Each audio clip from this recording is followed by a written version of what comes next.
Question number 3 बोला है on comparing the ratio a1/a2 b1/b2 and c1/c2 find out whether the following pair of linear equations are consistent और inconsistent. मतलब solve मत करना, ऐसे compare करना a1/a2 b1/b2 c1/c2। कंसिस्टेंट का मतलब है at least one solution. If the linear equation has at least one solution then the linear two pair of linear equation are consistent. मतलब वन है, एटलीस्ट वन, मोर देन भी one हो सकता है। मतलब a1/a2 is not equal to b1/b2 होगा तो ये इंटरसेक्ट करेगा वन पॉइंट, तो वन सोल्यूशन हो गया, इट इज कंसिस्टेंट। समझ गया। और a1/a2 is equal to b1/b2 is equal to c1/c2, मतलब two lines are coincide with each other, ये भी कंसिस्टेंट। मेनी सोल्यूशन मतलब एटलीस्ट वन, मतलब एटमोस्ट बहुत सारे सोल्यूशन भी है। समझ गया ना? नहीं तो टू लाइन्स इंटरसेक्टिंग और two lines coincide with each other, ये टू सिचुएशंस आर कंसिस्टेंट। अगर पैरेलल हो गया, टू लाइन्स आर पैरेलल, मतलब नो सॉल्यूशन, वही केस में इनकंसिस्टेंट आएगा। और एक बार समझाता हूं, if two lines intersect eight one point it is consistent. If two lines coincide with each other, एक के ऊपर चला गया दूसरा, तो coincide with each other many solution, ये भी कंसिस्टेंट। और if two lines are parallel to each other there is no solution, मतलब इट इज इनकंसिस्टेंट। क्लियर है? तो चलिए करेंगे क्वेश्चन नंबर 3 का पहला बिट। पहला बिट दिया है 3x + 2y, 3x + 2y is equal to 5। अच्छा, इक्वेशन ये देखो, हम इक्वेशन जब a1 b1 c1 लेंगे, राइट साइड को 0 करेंगे। देखो राइट साइड में 5 है तो ये a1 आया, b1 आया, c1 कहाँ पे? तुम बोलोगे ये c1 है, c1 इधर आना चाहिए, लेकिन c1 इधर 5 है। जब तुम c1 5 लिखोगे तो रॉन्ग आएगा, इधर 5 आएगा तो -5 आएगा, तो c1 का वैल्यू -5 होगा। तो इक्वेशन को जब लिखोगे राइट साइड, इसी केस में a1 b1 c1 जब लोगे तो right side must be 0।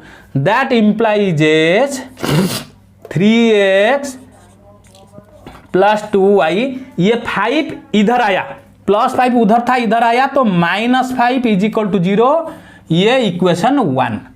Again second equation है 2x - 3y, 2x - 3y। देखो 2x - 3y is equal to 7, is equal to 7। ये भी a2 b2 c2 उधर है, c2 को इधर लाना पड़ेगा, तो 2x - 3y, ये +7 इधर आ गया, तो -7 इज इक्वल टू 0, ये इक्वेशन 2। अच्छा, इक्वेशन 1 में a1 b1 c1 मिल जाएगा, इक्वेशन 2 में a2 b2 c2 मिल जाएगा।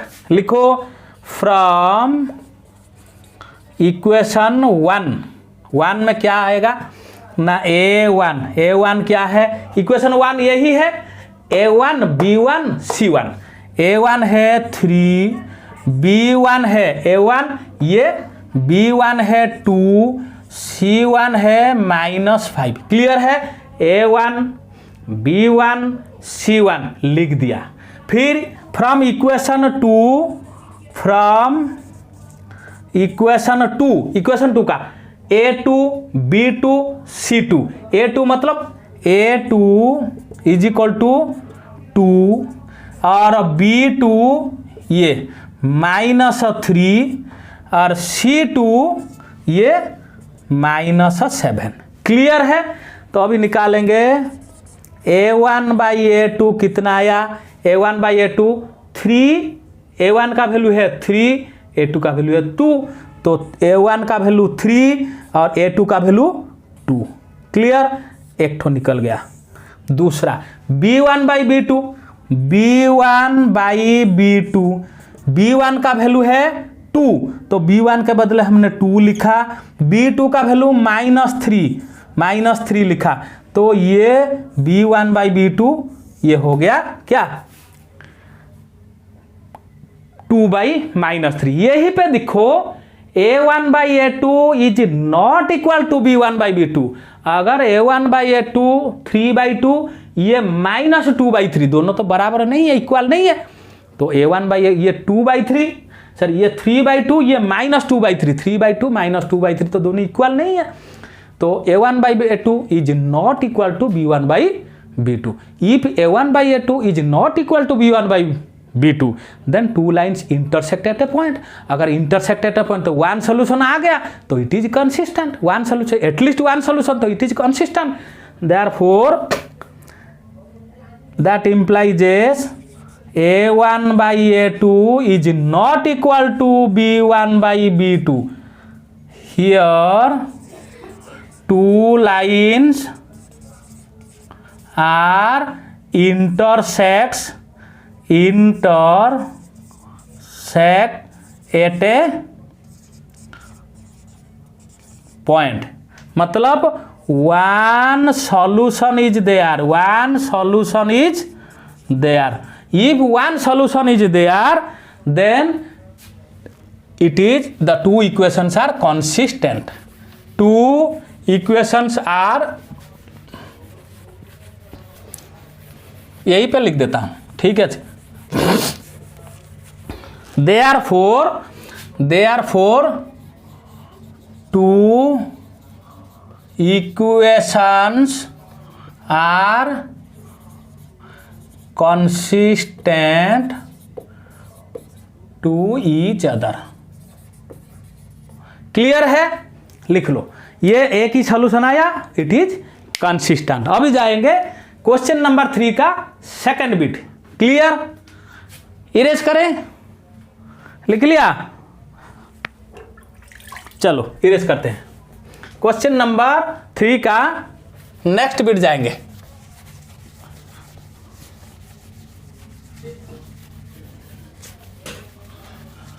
वही क्वेश्चन नंबर सेकंड का इक्वेशन 1 लिखो। 1 का A1 B1 C1 लो और इक्वेशन 2 लिखो। इक्वेशन 2 का A2 B2 C2 लिखो और A1/A2 का वैल्यू निकालो, B1/B2 का वैल्यू निकालो, C1/C2 का वैल्यू निकालो और तीनों फॉर्मूला देखो ये इंटरसेक्ट ईच अदर होगा कि पैरेलल होगा कि कोइंसाइड विथ ईच अदर। अगर कोइंसाइड भी करेगा तो भी मेनी सॉल्यूशन होगा, तो भी ये consistent.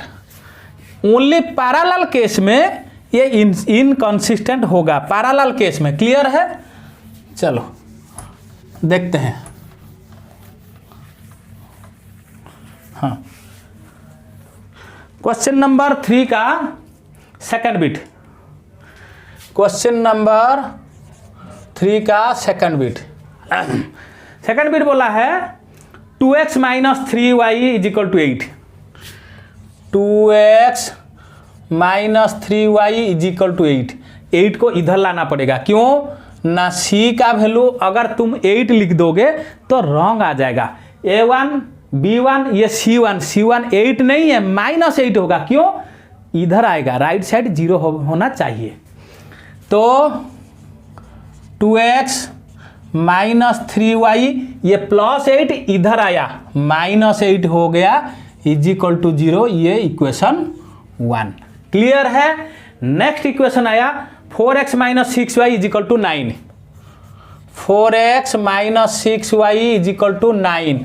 That implies 4x - 6y ये 9 इधर आएगा, इधर 9 प्लस था, इधर आएगा तो 9 -9 = 0। ये इक्वेशन 2। अभी फ्रॉम इक्वेशन 1 में इक्वेशन होगा A1 B1 C1। A1 होगा 2, B1 होगा -3, C1 होगा -8। क्लियर है? अगेन फ्रॉम इक्वेशन 2 में A2 B2 C2। तो ये A2 होगा 4, B2 होगा A2 B2 -6, C2 होगा -9। अभी चलेंगे। A1/A2 कितना आया? A1/A2 A1 का वैल्यू 2 है, लिख दिया। A2 का वैल्यू 4 है, A2 का वैल्यू 4, 2 1 जा 2, 2 2 जा 4, ये 1/2 आ गया। क्लियर। अभी चाहेंगे B1 by B2, B1 by B2, B1 का वैल्यू है -3 लिख दिया, डिवाइडेड बाय B2 का वैल्यू है -6, ये माइनस माइनस कट गया, 3 1 जा 3, 3 2 जा 6, 1/2, मतलब देखो ये दोनों इक्वल आ गया। अभी जाएंगे C1 by C2, C1 by C2, C1 का वैल्यू है क्या -8, C2 का वैल्यू है -9, माइनस माइनस कट गया, 8/9। देखो ये दोनों तो इक्वल आ गया, A1 by A2 is equal to B1 by B2, लेकिन C1 बाई C2 के साथ इक्वल नहीं है, ये भी एक कंडीशन है। Here A1 by A2 is equal to B1 by B2, ये दोनों बराबर है लिख दिया, लेकिन ये दोनों C1 बाई C2 के साथ not equal to A. Clear है। इसको याद करो कौन सा फॉर्मूला है, A1 by A2 is equal to B1 by B2 is not equal to अगर C1 बाई C2 है तो टू लाइन्स इस केस में parallel to each other. Here two lines are parallel to each other. अगर parallel to each other है, ये दोनों equation बराबर पैरेलल है, तो कहीं नहीं इंटरसेक्ट करेगा, तो मीट नहीं करेगा, तो सॉल्यूशन कहाँ पे आएगा? That means no solution is there, no solution is there.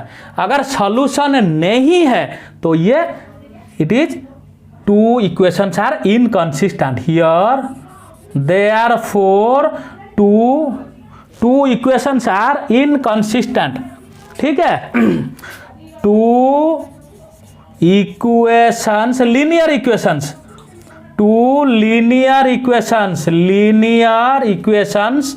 Are inconsistent. समझ गया।